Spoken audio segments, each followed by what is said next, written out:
right, so first off,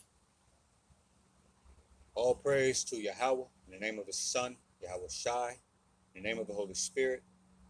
Double honors to my elders, apostles, and the bishops of Great Millstone, otherwise known as GMS for short, but also known as the Prophets of Doom. These are where I have learned this truth and where I am still learning this truth. And also, Shalom to the remnant and the elect of Israel. Lord willing, I'm of that number. Hold on, give me a second. I just want to make sure. All right.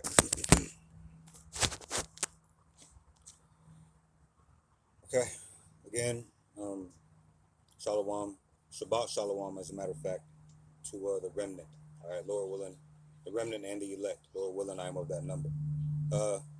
Just to touch on something as I was speaking in the intro, we say that our elders, apostles are also known as the prophets of doom. Okay, so just to put it real simply before we get on to this lesson, why do we say the prophets of doom? Okay, why do we stand accused as being ones that speak about doom and gloom? Again, prophesy means to speak before. All right, and doom is what's coming to this earth. Doom meaning death, destruction, some other terrible fate. All right, is coming to this earth. All right, the Lord is not coming back with feathers for tickling you or roses or flowers. All right, he's coming back angry. He's coming back to settle a controversy that he's had with these nations and what they've done to the apple of his eye, and also 2/3 of Israel here, and 2/3 of the Israelites here in America, or Babylon the Great. All right, the second leg of the fourth beast. Okay, he's coming back to do some damage, man. All right, also to bring salvation, but that's the reason I'm bringing up the doom is we're answering the question of why do we stand accused as being prophets of doom? All right, and that's the answer.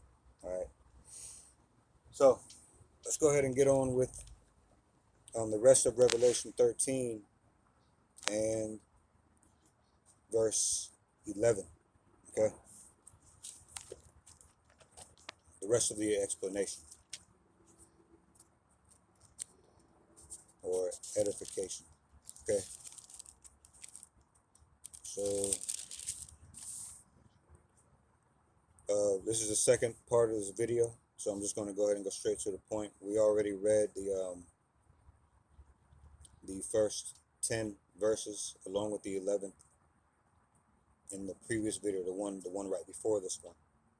Okay, so Lord willing, you'll go back and look at that if you have not yet.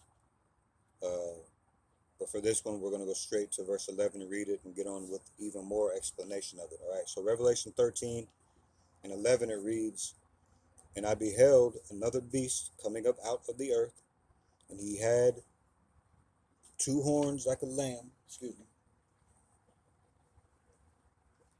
"And he had two horns like a lamb, and he spake as a dragon." Okay, we went over some of what that means in the previous video, so you can go back and look at that. But for now, we're going to start with the two horns like a lamb, which we did mention that in the other video. We're going to go ahead and go into it some more. All right, two horns like a lamb. In the Roman times, it was the plebeians and the patricians, or the poor and the rich. Okay, or even now, Democrats and Republicans. Okay, so when it reads like a lamb but spake as a dragon, okay, a lamb is docile and simple, which is how they seem right around these election times, and how they speak to whoever their following is. They seem docile and simple. Okay, but when they get into power, all right, when they get into power, either side, all right, they start moving forward with the plan as a whole for both sides. All right, pushing forth these draconian laws, or speaking as a dragon. Okay, so again, a lamb is docile and simple, which is how these politicians seem. Okay, so let's move to Psalm 55 and 12 really quick.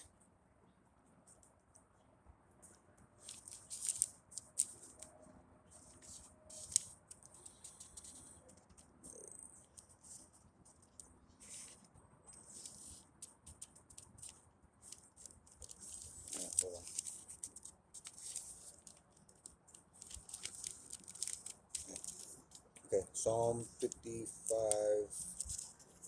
My fingers will work. Hold on a second here.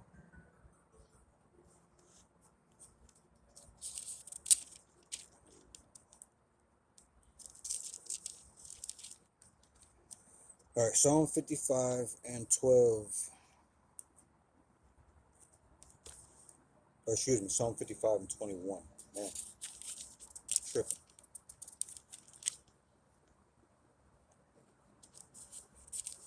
My fingers will work, man.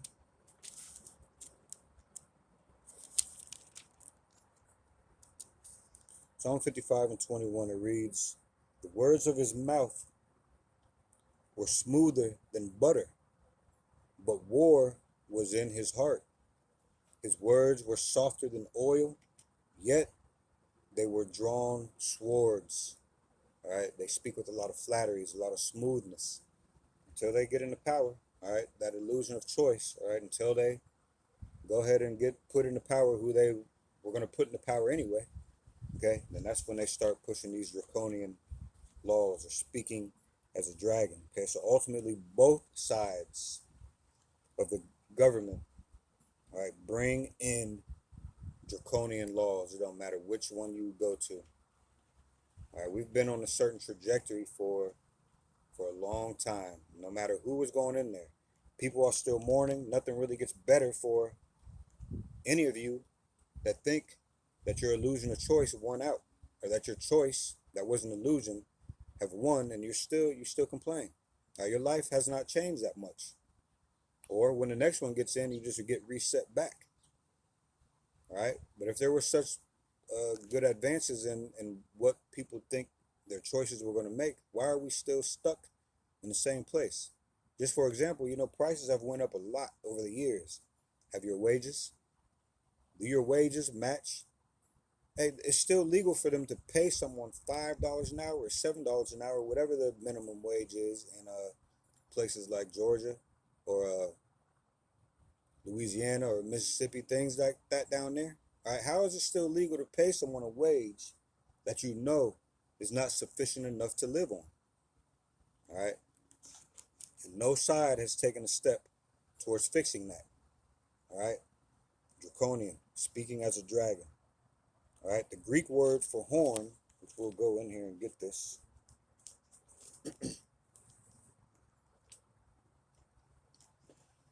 We'll go in here and get this horns in Revelation. So we're going to use this Strong's Concordance again. Look up the word horn or horns.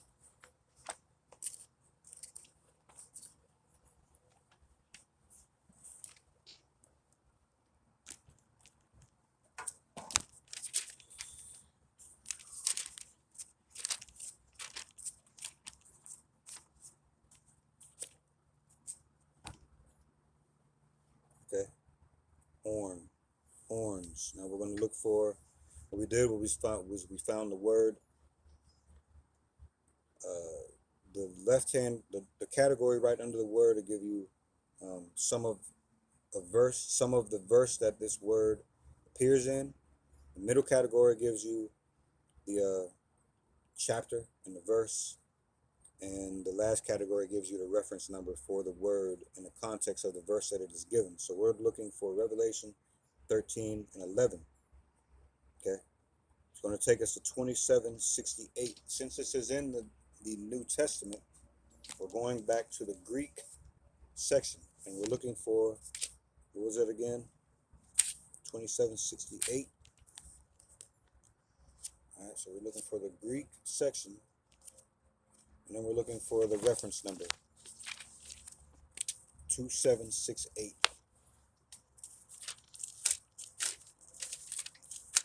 All right.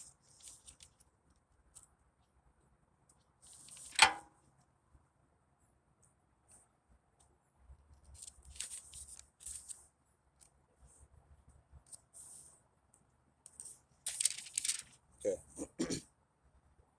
So 2768. It says karos. Okay, it says a horn. It says here, karos is used in the plural, right? Horns, right? It says as the symbol of strength. Okay? It's a symbol of strength. It also, let me see.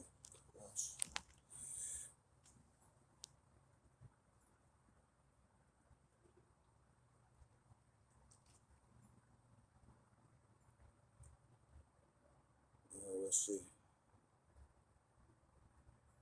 It says on the heads of the beasts as symbolic of national potentates. Let's see, what else? Metaphorically, in the singular, a horn of salvation. Okay, so this is how they speak. All right, they speak like they are your salvation. All right. So again, the Greek word for horn is charos, meaning a mighty, valiant helper, or the author of deliverance, or of the Messiah. And this is how they speak of themselves, like they are all of these. Okay? All right? So people look to these politicians, no matter what side, all right? Everyone who follows the Democrats, everyone who follows the Republicans, they all look to these politicians or the beast's horns as a valiant helper. Right? What really comes from the system is a loss of rights and the pushing of the incorporation of draconian laws.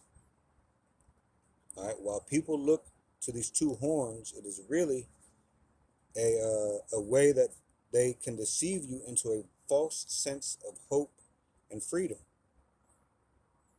All right. It says America does as well. Pressure from above and pressure from below, which is the Hegelian dialect. And what we're going to finish this lesson off on is I looked up, all right, the Hegelian dialect, and we're just going to read this, and then that'll be that. All right, so it reads, and just bear with me. All right, it reads: the Hegelian dialect is a method of understanding how reality, history, and consciousness unfold through a process of contradiction and resolution. While it is popularly summarized as a three-step progress of thesis, antithesis, and, and synthesis, this is a misleading oversimplification not used by Hegel himself. Instead, the process is driven by the internal development and overcoming of limitations within an idea or concept. Now, just bear with me because I'm going to ask a certain question that I needed to ask, and that probably some of you are wanting to know. And but let me read this first, okay? So it says the core elements of Hegel's dialect. It says internal contradiction. It says the process begins with a starting concept or idea. Hegel's dialectic argues that any finite or limited concept contains inherent contradictions or is one-sided. For example, the concept of pure being is so indeterminate that it is no different from nothing. It says, as the initial concept is fully explored, its internal contradictions cause it to negate or sublate itself. The German term aufheben means both to cancel and to preserve. The original idea is not simply discarded, but is instead elevated and integrated into a more complex understanding. The dialectical process of being, the word being, and nothing, the word nothing, okay, or the idea of being and the idea of nothing, collapsing into each other gives rise to the richer concept of becoming. Okay? It says the result of this process is a new, more advanced, and more comprehensive idea. The dialectic continues as this new concept, in turn, reveals its own limitations, prompting further development. This continuous process drives toward greater truth and rationality, with Hegel seeing history itself as the unfolding of this dialect. So there's another category here. It says key applications of the dialect. Logic, right? It says in his Science of Logic, Hegel applies the dialectic to abstract categories of thought. He begins with the simplest and most undetermined concept, being, right? B-E-I-N-G, right? The idea of being, and demonstrates how its internal logical contradictions necessitate a movement toward a richer category, becoming, and so on, until the entire system of logical thought is developed. Right now, history. It says in his philosophy of history, Hegel views history as the unfolding of spirit or Geist towards the realization of freedom and self-consciousness. Different civilizations and eras can be seen as different stages in this process. For example, Hegel describes how the master-slave dynamic is an early stage in the development of self-consciousness, where the slave's labor and creation ultimately grant them a higher form of independence than the master's enjoyment of the finished product. And it says the absolute idea. It says the ultimate goal of the Hegelian dialect is the absolute idea, the final and all-encompassing concept that contains all previous determinations and contradictions. It represents the culmination of spirit's journey to full self-knowledge, unifying thought and reality. So now it goes on to clarification on thesis, anti, an, antithesis, and synthesis. Antithesis. All right. It says the common representation of Hegel's dialect as thesis, antithesis, and synthesis is a later interpretation, not Hegel's own. It is a simplified model of a much more fluid and complex process of logical progression. In Hegel's view, contradictions emerge organically from a concept's own nature, rather than being a forced imposition of an opposing idea. Okay, so with all that being said, I asked this. I said, tell me this answer again, but in the simplest of terms. And that's what I mean by I needed that. All right, they used a bunch of eloquent words there. All right, I just want to know what it is simply. Okay, Hegelian's dialect. So now it says Hegel's dialect is a way of understanding how ideas or situations develop and become more complex over time, not by being challenged by an external opposite, but by developing internal problems that force a change. Right? As above, so below. Right? So it says a simple example. It says imagine a plant. The bud, a simple okay, it says the bud, a simple initial idea of the plant. At this stage, it's just a bud, a small beginning. All right, the contradiction. It says as the bud grows, it has a built-in tension. It must stop being just a bud in order to become something more. The bud's potential is both its identity and its limitation. All right, so now the resolution. It says the bud overcomes itself by blooming into a flower. The flower is a new, richer form that both cancels the bud and preserves it. All right, the bud is gone, and then the bud was a necessary stage also. Right. It says the entire process is a single evolving whole. So the key takeaway, it says the simple thesis, antithesis, the simple thesis, antithesis, synthesis model is misleading because it suggests that two separate ideas clash. Instead, Hegel's dialect is about a single concept developing its own hidden potential and problems from the inside out, leading to a new, more complete understanding. All right.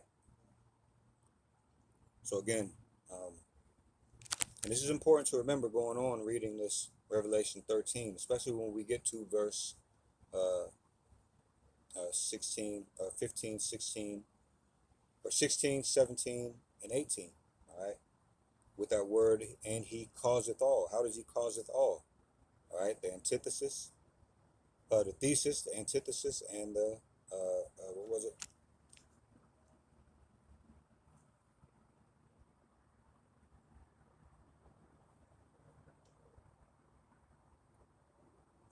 Hold on. Synthesis. All right. What that means is you have two sides, right? Well, you have virtually two sides. What they do is they cause a problem, all right, which garners a reaction, which they can bring in their solution. All right, a good example of this being what happened in 2020. All right, if you know what I'm talking about. Anyway, so I hope that came through as sincere and edifying. And with that, all praise to Yahweh in the name of His Son, Yahweh Shai, in the name of the Holy Spirit.